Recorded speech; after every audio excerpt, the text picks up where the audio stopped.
అతడు బెన్హినోము లోయయందు ధూపమేసి ఇజ్రాయేలు ఎదుట నుండి యెహోవా తోలివేసిన జనముల హేయక్రియల చొప్పున తన కుమారులను అగ్నిహోత్రములలో నడిపించెను అని ఇక్కడ రాయబడ్డది. అతడు బెన్హినోము లోయ అనే ఒక లోయ ఇజ్రాయేల్ దేశంలో ఉందండి.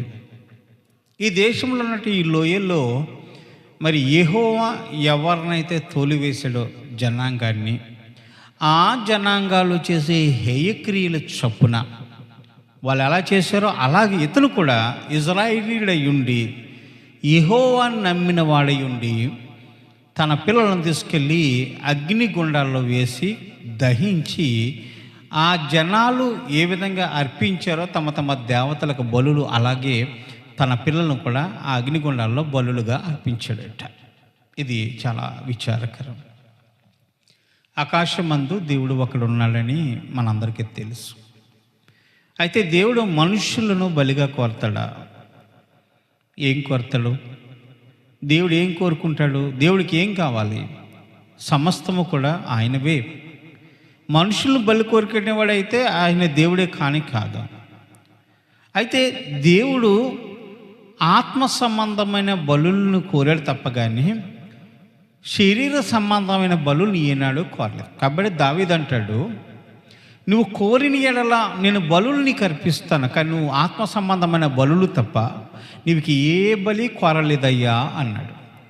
మనం ఏమి ఇవ్వాలి దేవునికి? ఆత్మ సంబంధమైన బలిని అర్పించాలి. విరిగి నలిగిన హృదయాన్ని దేవుడికి సమర్పించాలి. అది ఆయనకి నైవేద్యం. యేసుప్రభు వారు ఏమంటున్నాడు? మనిషిని చంపొద్దు, మనిషిలో ఉన్న పాపాన్ని చంపండి.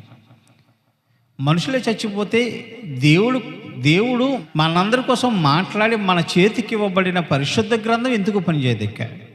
పరిశుద్ధ గ్రంథం పని కావాలంటే, పరిశుద్ధ గ్రంథం ఈ లోకంలో జనాల హృదయాన్ని ఏలాలంటే మనిషి బ్రతికుండాలి, మనిషిలో ఉన్న పాపము చావాలి. యేసుప్రభు అదే, మనిషిని చంపొద్దు, మనిషిలో ఉన్న పాపాన్ని మీరు చంపండి అని.